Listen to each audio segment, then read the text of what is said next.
Okay, right, bore da. Good morning to you, croeso. Welcome to the second session on the Inspire stage. This is entitled How Digital Currency is Reshaping UK Finance. Now, chairing our esteemed panel in this next session is Nicola McNeely. Nicola is Head of Tech Sector and a partner of Harrison Clark Rickerbys. Nicola has worked in the blockchain economy since 2013. She's a leading expert in the legal and regulatory issues regarding digital assets and Web3. She is a commercial lawyer and helps people own and protect their digital assets and exploit the power of blockchain. So, we will be taking questions. This session is going to go on till about midday-ish. So if you do have any questions, please raise your hand towards the end of the session. Nicola will ask later on. But for now, please welcome our panel and our panel chair, Nicola McNeely. Nicola. Thank you so much. Hello, can you hear me? Perfect. Good morning, everyone. And thank you for that introduction. I wasn't expecting to be introduced, but thank you for that. We've got some really interesting people on the panel today, and I was so delighted to get them all along because they all have a different insight and a different part to play in this. And it is a global market, so let's not forget that. We are in Wales, but we're operating on a global level with digital assets and cryptocurrency. So we're going to widen the topic a little bit, and we're going to talk about digital assets rather than just currency, because digital assets are all part of the digital finance piece. And we're going to talk about how that's reshaping global finance because we operate in a global market. Today we have the Right Honourable Alan Cairns, who many of you will know well from his political career, former UK Cabinet Minister and Member of Parliament, former Secretary of State for Wales, who I was very grateful was responsible for removing the charges on the Severn Bridge, so opening up accessibility to Wales. Yeah, you deserve a clap for that one. And Vice Chair of the British Blockchain Association. So Alan has deep interest in this space and gives us a pivot really between public sector and private sector. So thank you for coming this morning. Then we have David Blake, who is a serial investor, a technology investor in Deep Bridge Capital. He has a portfolio of 45 companies in a wide range of industries that are global. He's also a software engineer and a qualified accountant. So incredible brain, really, really brilliant guy. So if you get a chance to speak to him, please do. Welcome, David. Thank you. And then we have David Janjeski. So David and I have worked together for over 10 years. He's a pioneer in digital asset trust infrastructure. We worked together at the Royal Mint, creating one of the world's first stablecoins, which was recreating the gold standard. So that was super, super exciting. We had 5 years of fun together doing that. And then he spun out and set up a company called CoinCover, which provides digital assurance to the crypto industry. He scaled the company from startup to global safety leader, serving over 800 institutions in the world and tens of thousands of retail users in the crypto market. So providing transaction protection services and range of services to crypto assets. He's known for real customer insight, real in-depth understanding, and works in digital markets more widely, not just CoinCover. So thank you, David, for coming along this morning. So we'll start the debate very widely and have a bit of a chat about what we think the future is of digital assets and digital currency and how Wales can play a part in that. Alan, would you like to start us? Over to me. We naturally focus on Wales. I think we need to start off by thinking wider. I think we clearly need a direction from where the government is going in this area. And I think that over recent times, there has been a good shift because up until then, it's probably fair to say the government and the regulators have been cautious. I think Trump being elected less than 12 months ago, believe it or not, is hard to believe, isn't it? But that has pushed the agenda forward, probably opposed to the Central Bank Digital Currency and more in favour of stablecoin, which has leaned and influenced, I think, the UK government. So the Bank of England and the regulators launched their latest consultation, or their policy announcements, I should say, just a couple of weeks ago. And stablecoin, with quite small limits, are likely to be the starting point of it. I have heard criticism about the scale of the limits, but I can understand. A lot of people criticise the regulators, and I always say, well, hang on a minute. There's a relatively small team there. There's quite a turnover because capacity and expertise in this area is not widespread. Wherever you are in the UK or beyond, because it's not limited to us. So I think there's a clear direction there in relation to stablecoins. And I think, so come back to your question, where does Wales fit?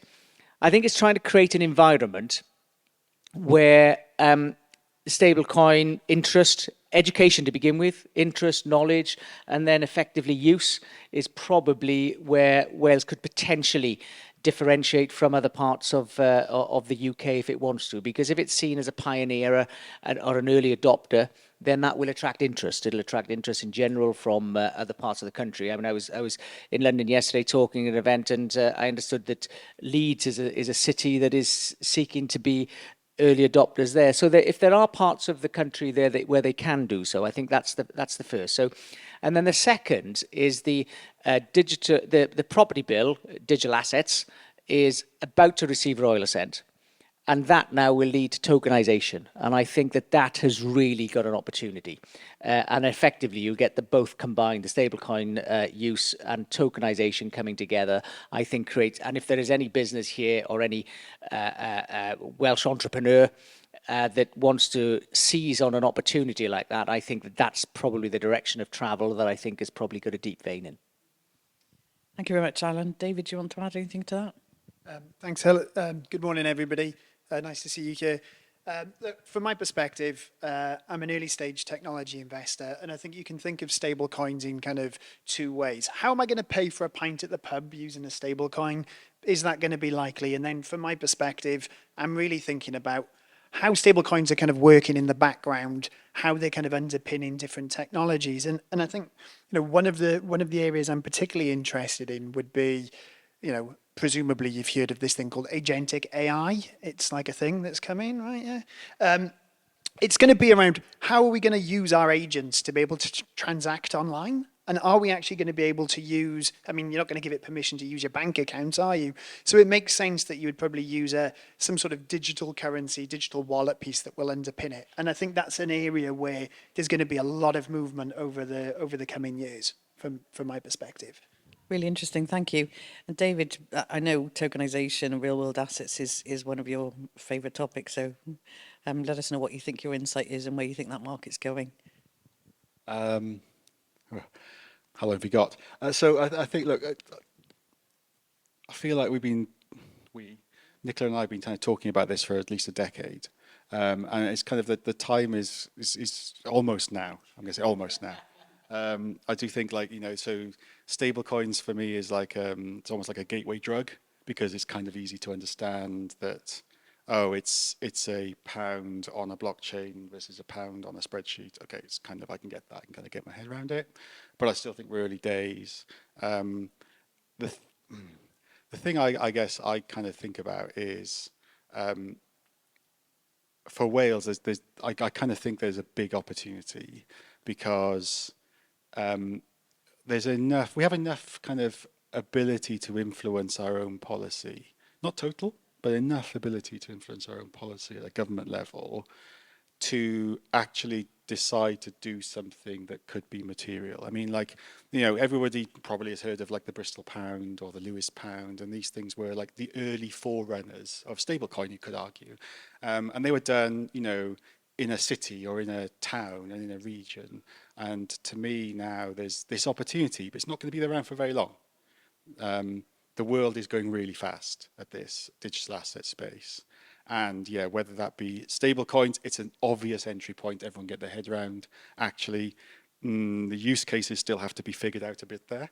Yeah, so are you really going to use to buy a beer? I don't know, but actually, I'd love to do that. But for me, it's more a case of, but I can see how actually offering some benefits to what your savings account looks like, how much interest you can earn using stable coins, because they are networked and they are available. But I think the networking fact is the big thing here, is the blockchain technology, it works best when it's used as a mechanism to connect people on across the world. It's the network effect. And if you like, that's both the biggest opportunity, but probably one of the biggest things that's held this thing back, is because the world doesn't tend to work that way. It tends to be quite siloed in its approach. And then creating and enabling a network, I guess, maybe at a policy level in Wales could be a real opportunity. But we're early, and we've got to make some big decisions on that. Because if we don't, the world will kind of go by us, I think. Yeah. So, well, I just want to build on what David said, and we were chatting earlier, it in terms of policy making, governments in Whitehall generally quite siloed. So you've got the Department of Health, you've got agriculture, you've got housing, and it's not a criticism, it's just how decision making has always been made. And rarely do the departments come together unless there's a joint cabinet committee or cabinet subcommittee in order to work on that policy area. The great benefit of the subject that we're talking about, and blockchain technology in particular, it's a cross-cutting benefit. And therefore, to realize the benefit, it needs the collaboration of lots of these policymakers coming together. But in order to do that, it needs a strong enough champion within government or from the regulator in order to do that and force it. We're not quite at that stage. I mean, the Prime Minister's announced that there will be a digital champion, and who knows, it could be that person, but it needs to be someone of sufficient seniority that can call in cabinet members to say, look, this is what this technology can do, and it will benefit this service fantastically well. Because for me, the exciting part about blockchain is the utility it brings, but the utility is cross-cutting. And at the moment, this policy area either lies in the Department of Business and Trade, because that's where fintech lies, but probably blockchain itself will lie in the department in DCIT, Science, Innovation, Technology. And as a result, unless they get together, it's never going to be sort of realized sort of in a coordinated way. It will happen, but it'll be a bit more ad hoc. Whereas, as David rightly said, the Welsh Government is a smaller administration, which doesn't quite work in the same siloed way as Whitehall, and therefore has the capacity to say, you know, this is an area that we are really going to use to improve public services, or to improve our tendering, or to improve our commissioning of whatever service it might be. And that could then, being very parochial about it, attract the interest of a technology company, or hopefully an entrepreneur in this room, to deliver a service that happens to be here as well. So then we're seen as pioneers of it, and so on. But we can't be geographical and say, well, this is our Wales issue. But we can develop technology to attract attention for Wales to be seen in the right light. Thank you, Alan. So, I mean, David, you built a digital asset assurance business in Wales and raised money in Silicon Valley, and you've been on that journey. Do you want to talk to us about what that's been like for you, and how you think that could work for other businesses that are interested in this sector? God, you asked me long questions, didn't you? Look, I think it's quite a wild ride. I think when you try and tell people that if you go back to 2000 and what was it, 13, 14, even some of these things, and you say to people, oh, this blockchain is going to be big, and everybody just kind of laughs at you, and some of them laugh to your face, which is quite nice. Some just laugh behind your back, which is not so nice. But so I think, look, the journey is like that. What I found is Wales is not. It's neither an advantage or disadvantage. It's a place which either you want to be in or you don't want to be in. What do I mean by that? It's like there was never a time when I felt like... I worry more about Wales's parochialism around this, rather than Wales thinking on a global and national... we should be thinking about how we punch above our weight, if you like, as a nation. Because it didn't matter. It really didn't matter to any of my investors where we were based. Yeah? And don't get me wrong, I went to see plenty of venture firms, more in London than actually the rest of the world, who were kind of like, we were a bit kind of like snooty about, oh, you're in Wales, or when are you moving to London? Like that's like a genuine question I got asked plenty of times. When are you moving to London? And I was like, why? We got 5 customers in the UK, maybe 10, right? But we've got hundreds of customers around the world. So it kind of doesn't matter where you're based from a venture or a business backing, because you know what, if it's a good idea and people think it's a good idea and they're willing to back you, you can be pretty much anywhere in the world. And I think for us, that we just need to wake up to that reality, I think. And I think that the biggest challenge we have is actually, it's not,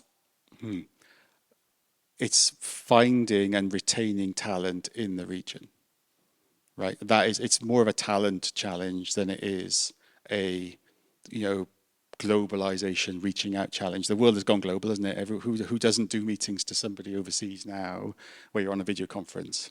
Yeah, that's just, it's not a thing anymore. Remote first. And you're right about saying in the region, but when I talk to companies in London, they're all talking about finding and retaining talent in London. So it's finding and retaining talent wherever, isn't it, in the UK? Oh, it is. And London is way worse, right? Because literally there's so much opportunity that literally, we've got a London office and it's much harder to retain talent in London because literally there's a job around the corner. So this is a big advantage. It should be a big advantage, right? But we're going to go take advantage. We've got to make more of that advantage by recognizing that we have something a bit special here. If you go internationally, you go to the US and say, oh yeah, where are you? Oh, I'm less than 2 hours from London by train. Oh, are you really local then? It's not a thing. It's like, oh yeah, we do that for evening just to go for dinner. I mean, like literally it's a different mindset. So we kind of need to stop worrying about it being 2 hours from London because there's nothing at all. It's actually when the trains run.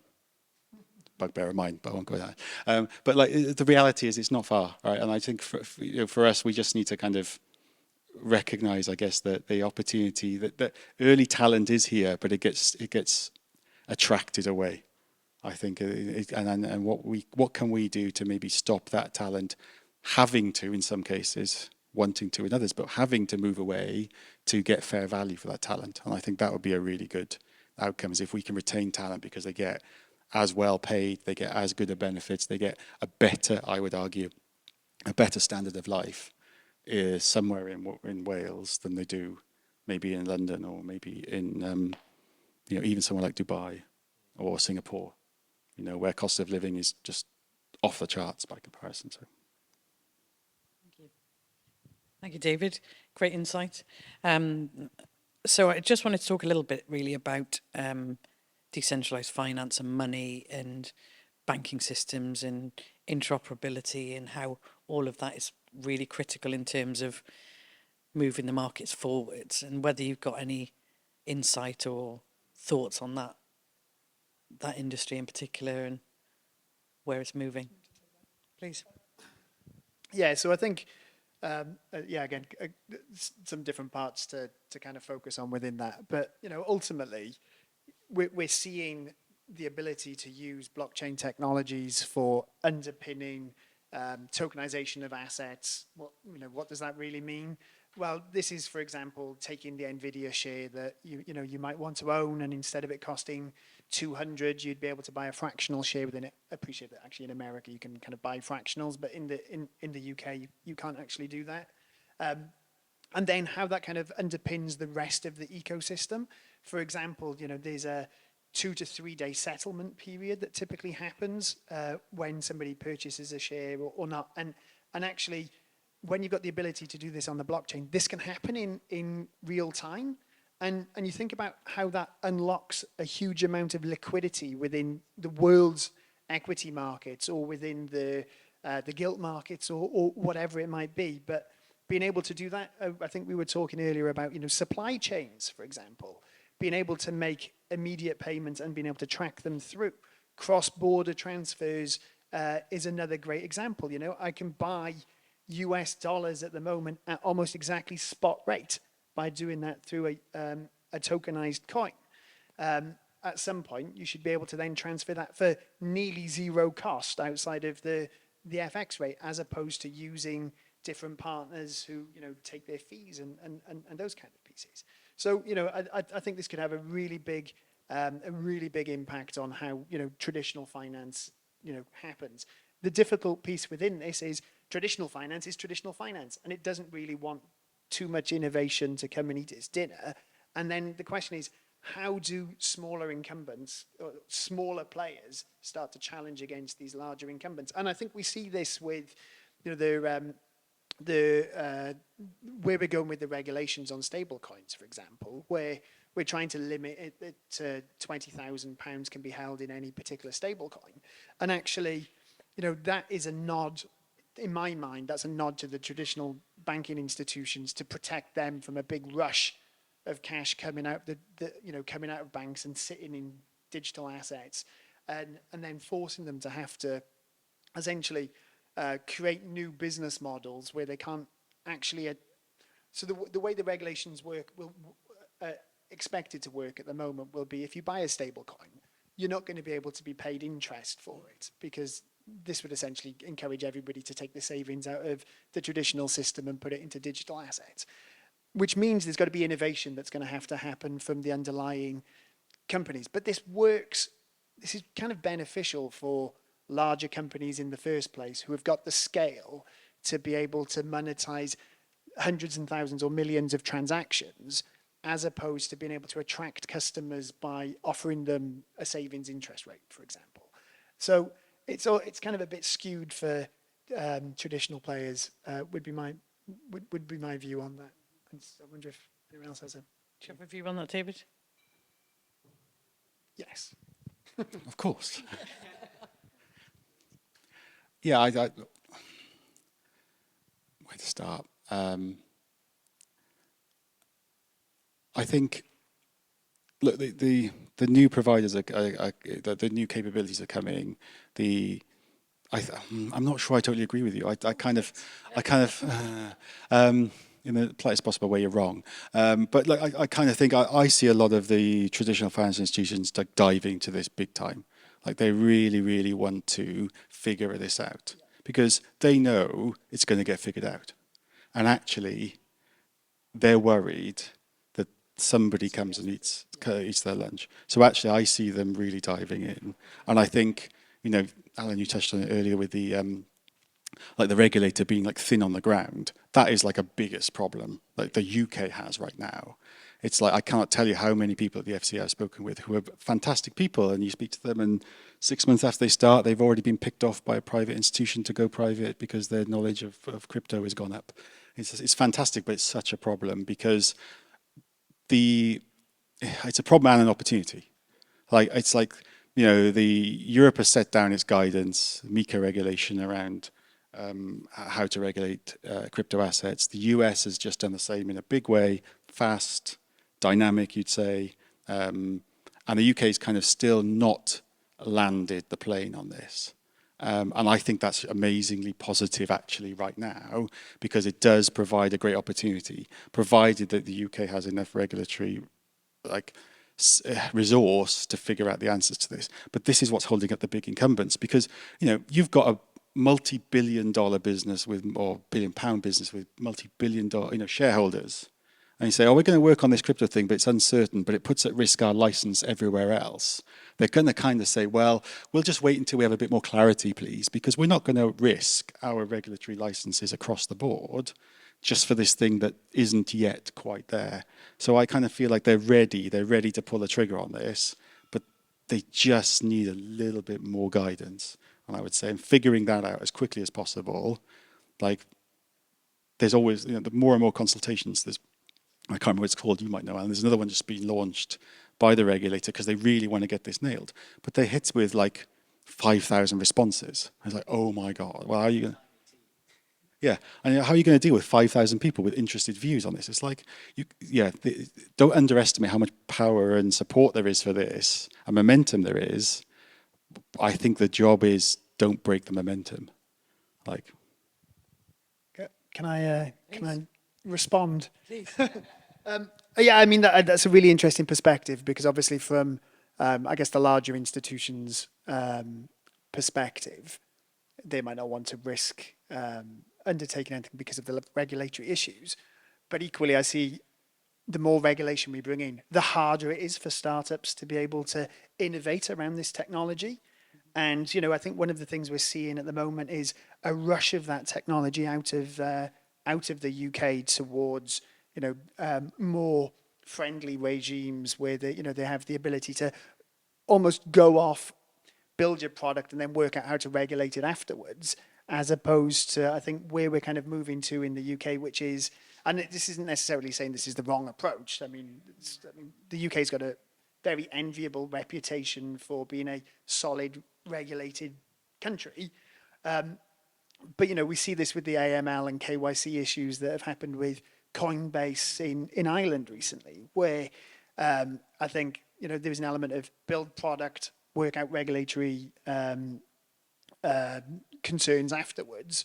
It probably wasn't quite as cut and dry as that, in all fairness to them. Whereas now I think we're going to have to see a step towards building AML, KYC requirements in as a function of a product at the very beginning, as opposed to an afterthought. And I guess my concern is some of that innovation will be moving abroad in order to move quicker. I was just going to say that I think one of the big things in this industry, from my perspective, is the SEC always determines what the regulatory outcome is globally for crypto assets. And the SEC Crypto Task Force that came into effect about March, April this year, and Hester Pierce has had such a global impact in terms of where the market's going, and that opening up the freedom, the Genesis Act in the US. Love him or hate him, Trump has actually opened the world in terms of crypto assets and institutional investment in this space. And I think it's quite exciting. I feel that we're on the springboard and there's a great opportunity, but it's how much the UK is going to actually grasp that opportunity and roll with it. Because from a regulatory perspective, we've been in a very dark hole for a very long place because of the SEC's enforcement position. But that has changed. They've done a complete volte-face, and that is exciting for me because it creates new opportunities, because you're no longer in fear of being pursued by the regulator years down the line. They're much more open to an open dialogue. And I think if that flows into the UK, that will open up global markets to the UK and for sure. I couldn't agree more. I think that we had, the context is the MiCA in Europe, which is quite restrictive, but it was the early adopter. Then there was the chaos in the US because you've got the state regulators as well as the federal regulators, and there was the tension between the CFTC and the SEC and the arguments that took place. So Trump is now, I think, getting that in order, or his administration is getting that in order, which is, as you rightly say, is pushing the agenda. And I think the UK is on the verge of being in absolutely the right position because we haven't followed MiCA in the way that we could have. We want to stay close to the US in general, and therefore we can learn and respond to how they're reacting, but within the context of MiCA. But we have then on the sidelines, or I shouldn't say on the sidelines, that sounds derogatory. You've got what's happening in the Middle East, in Dubai, obviously, as well as Singapore. And Singapore's model is probably quite an effective, fast-moving, responsive model that's out there. So, and then coming back to what David said, in this context about the regulator themselves, they are thin on the ground. They have been slow to react up until now, but I think they've been pushed forward because of what's happened in the United States. They're still showing that caution. After all, if just relatively recently, anything with crypto in any business plan, and a bank wouldn't allow them to open an account, and that's how restrictive it was. It's impossible, and that was just in a business plan, and it might not have been about finance. It might have been about a blockchain service or something like that. So I think we've move forward. I haven't heard many complaints recently about banks not sort of opening accounts on that. I stand to be corrected because I don't know. I'm not close enough to that area anymore. So the regulator does need to move, and I would say in complement to the government or the Bank of England and the FCA in terms of how they're responding, and the Debt Management Office at the moment. So Digit is the pilot for digital gilts. And I've been working with some companies who are keen to adopt the common domain model. And that's because it was secured the interoperability, but most importantly, it allowed smaller operators to be part of it rather than be dominated by big American banks. And I know it's the agreements aren't yet in place, and the developments are taking place. But all of the noises I hear is that the common domain model is something that they're pursuing, and that's something that ISDA and ILA support. So there's an industry standard behind it, and I think that the UK can be in this place. So if there's any businesses that operate in this area of business in the room, then I think that that is something that they can make use of, rather than be squeezed out where we started this conversation by the big players or the big players holding back policy. I think it's coming together, but the regulators at the moment, my interpretation is that they are trying to preserve innovation from smaller organisations, and I think that the opportunity is there for the taking.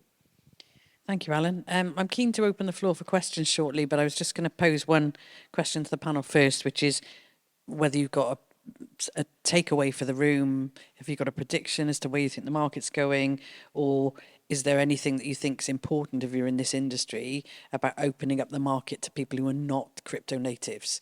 Because you've got the crypto natives who love this, and they're the geeks who buy crypto and trade it and stake it and make 22% yield, and they got a Revolut account and they pivot between cash and crypto. You know, I'll hold my hands up on one of those, but there are millions of other people that are not. So how do we bring it into the mainstream? I take this one first.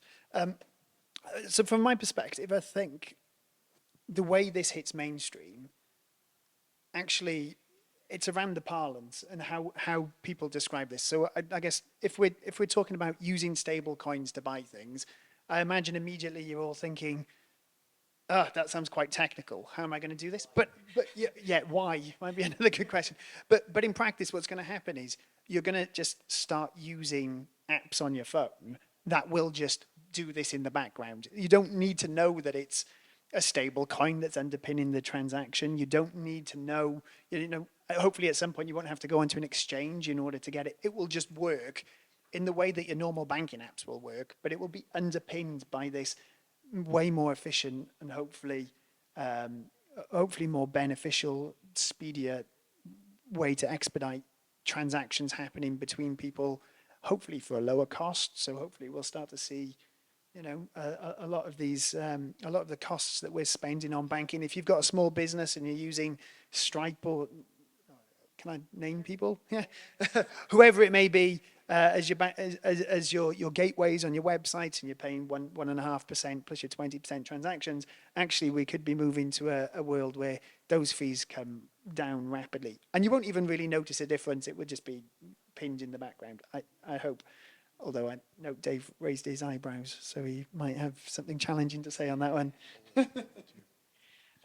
So my takeaway would be is just be informed. That's the first thing, and be educated about it. Understand what's happening, because if we're not, and if your customers are not, and if you're not as a business and entrepreneur, then I think that it means that this technology will become mature without people being party of it. It'll be done to us rather than with us. That's the first thing, is the education element.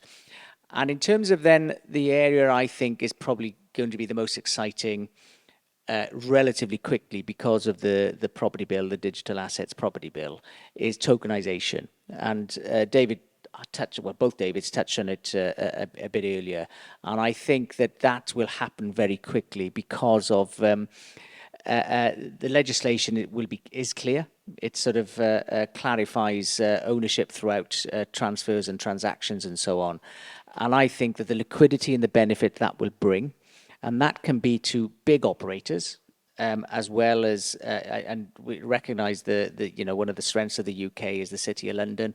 I think that they absolutely can make the most of it. It's a bit like the Big Bang, if you like, that happened in the late 80s or early 90s, whenever that was. People didn't quite understand what it was, but it transformed the city.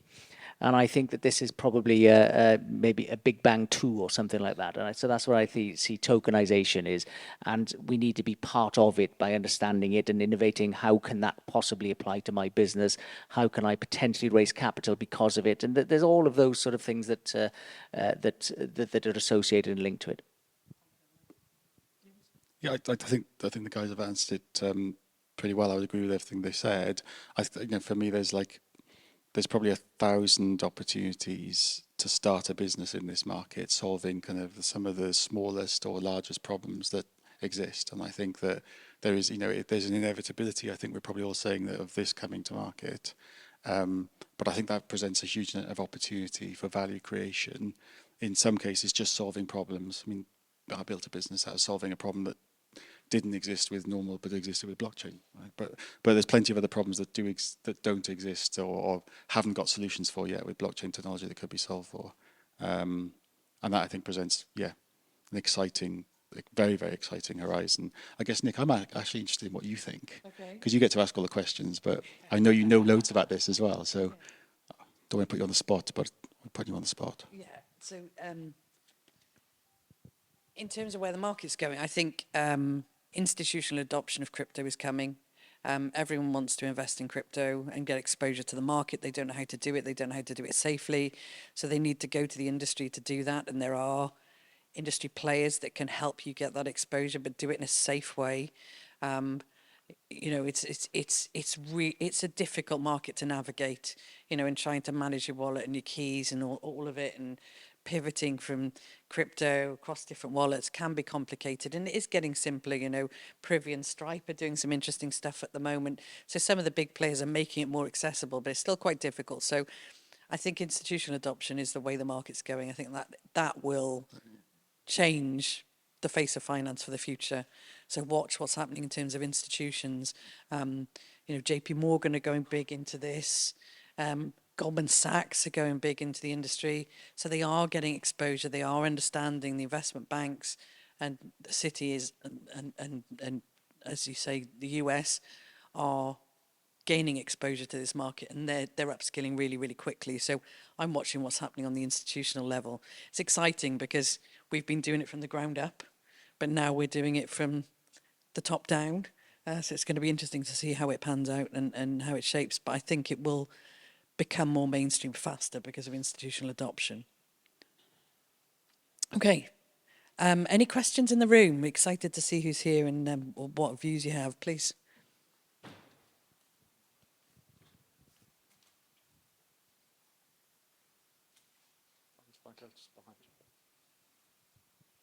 Thank you. Very good insights. I've got a question going back to the point about the talent and shortage of talent. Do you think there is anything that universities can do to contribute? Some from University School of Computer Science. Is there a shortage on something very specific or just in general? And also, is there anything universities can do to deal with this issue? And do you think companies and businesses should be more involved with universities and academia to address this issue? Yes and yes. So I'm not sure there's a specific skill. I mean, if you asked me and I really thought about it, I probably could come up with 3 or 4 that they're the skills. I don't think so. I've got a 17-year-old daughter, and so we've just been touring universities, and so actually I've had quite a recent personal experience of what that's actually like from and what happens afterwards. And I think there's more that can be done in connecting universities, in 2 ways, right? So at CoinCover, we've taken on some university grads, and they're like bundles of energy and ideas, and it's like amazingly positive. But then you come into a startup environment, and it's like there's lots that they don't know. Like they didn't have any of the grounding of maybe going to work at a big 4 or any sort of corporate that gives them how to work in a working environment type thing. So with all of the positivity that comes with all of the energy, there's the carnage that comes with not really knowing how to work or how to communicate with different people in different ages and whatnot.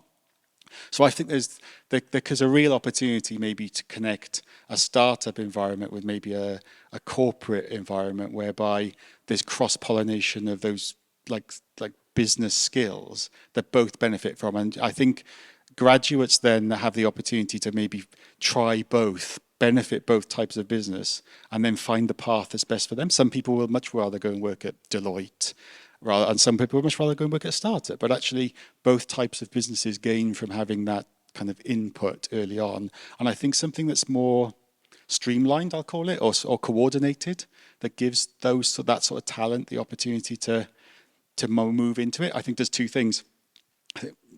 Big thing about, I say it's not finding talent, it's retaining talent. I think it helps hugely, but I kind of feel like if the Welsh university system grabbed that, what that would do for making it attractive to potential students to come to Wales would be phenomenal, right? So my daughter's thinking about business, but we were talking to we went to the the medical school, and we're looking around there and whatnot. And it's like, so there is definitely something already, I think, in place where if you go study medicine at Cardiff, you're almost guaranteed a job in Wales afterwards for a period of time. I was like, that's amazing, because what you do then is Cardiff's medicine program is one of the most competitive in the UK. And I kind of think, well, if you can do that there, why couldn't you do that in business in the private sector as well? It's like, it's not many new ideas in the world, is there? Like, so you could just go and grab an idea that seems to work really well, but it needs to be coordinated. It can't be, just startup, I believe, because that doesn't work for a load of people.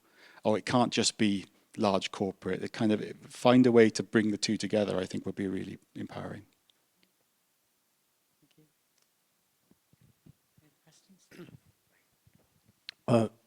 Sorry.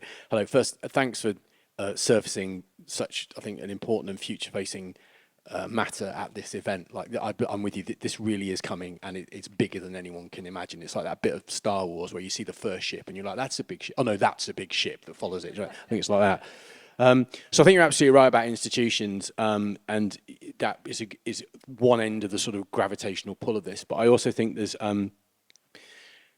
a need in the sort of technical space to kind of unlock the long tail of kind of app innovation like this. And for forever, 15 years therefore, like forever, the blockchain space has been the domain of the crypto bro, as you're saying, right? And it's just all that. It's a very sort of dirty smell around it. And I think that there will be a question. I think that the adoption will come when we can abstract away the blockchaininess of the thing. So like now nobody talks about databases, but like 60 years ago, you'd be like, oh, we've got a database. No one cares, right? So when the blockchain can be hidden, then I think we'll start to see innovation in the software space. And I think that's starting now. I think two really important things have happened very recently. One is Tether, as you may know, have released their wallet development kit, which means that basically any kind of iPhone developer can create a wallet-friendly app now, a crypto wallet-friendly app, without having to worry about crypto too much. So that will unlock fresh thinking. And secondly, there's the kind of Coinbase push with the X402 micropayments protocol, which is sort of now allows you to kind of monetize resources on the internet, and not just money, like, because actually those tokens could represent anything, time, tokenized assets, all that kind of stuff. So my question kind of at the end of this is, with those, do you have your eye on those technical advancements as well? And do you have any thoughts about those, if you do, or where they might be going, or indeed where they're going wrong? Like the Coinbase thing's a bit weird. It's almost like they're trying to commoditize themselves, which doesn't sound very healthy. But anyway, like, do you have any thoughts on either of those things? I was just going to say, you're absolutely right in that it's not about the blockchain, it's about the utility, it's about what it does and what it achieves. And people don't care about the technology, they just want to know what it does for them. So what real world problem are you solving? And people use DocuSign every day and they don't realize that uses blockchain. So it's a typical example of people adopting the technology because it serves a purpose without understanding what the underlying tech is. So you're absolutely right. But Alan? To underline and agree with the points, there's one organisation I work with, and I've told them to, first of all, stay away from the phrases crypto and blockchain and so on, and focus on the utility. And that, in terms of my background, it's what the technology can achieve and what it can do and why it can do something far better and more reliable and all of the other benefits that come with it, will then attract the attention of hopefully a policymaker who will champion it in order to deliver it. Because if you think of all of the sort of the paper-based sort of records that, be it the NHS, be it sort of land transaction deals and arrangements, and where putting things on chain can transform that sort of the outcomes. But if you go in and present it, well, this is a blockchain that can do this, It, you know, the minister would glaze over. But if you say I can do this in a much better way, this timestamp that will give us an accurate record at every stage of what's happening, then all of a sudden, oh right, go actually that means, you know, the example I highlighted yesterday. Do you remember the horse meat scandal? You know, we all of a sudden people were eating horse meat and they didn't realise they were eating horse meat. They thought it was beef or whatever. Well, you know, if all of that sort of provenance was on chain from the, you know, at every stage of the transformation of the process, then that wouldn't have happened. So I think the industry's also got to be ready that when a scandal happens and there's political attention around something, that then the industry's ready with a solution, because this is so easy and straightforward to deliver. And you know, that's some of the utility that we've got to be focusing on. But there are, you know, countless sort of solutions that that blockchain can solve. But it's not by talking about blockchain; it's about talking about how we can get a better outcome. I mean, I'd just add to that, as an investor, I've almost 0 times ever been pitched an SQL database business. And, you know, and obviously I've seen a lot more blockchain ones, but essentially it's the same thing. So to Alan's point, moving the use of language towards the utility rather than the technology. In particular on kind of micropayments, I think it's coming. But the problem with it, or the slow adoption of it, it's because it requires that network effect. Everyone's got to be using it to make it really, really valuable for everyone to use. So until we've really solved the interoperability between how you go from a Coinbase wallet to someone's bank account, and that little bit there, then, you know, we're still trying to patch together, I guess, whether someone's using that network or whether they aren't. And, you know, but I think it's coming. You know, we'll get there. Yeah, so I just, one thing on that micropayments is really interesting, right? Because there's a big incentive. Because I think about the Apple tax, you know, and the ability, you know, that's got to be figured out. So if every app's got to pay, what is it, 15%, I think, I don't know, or 30%, right? And just that Apple gets its fees for all transactions through it. And this is going to kind of, has the potential to really disrupt that market. And there's an anarchist that says disruption is really good, but disruption always needs to get figured out.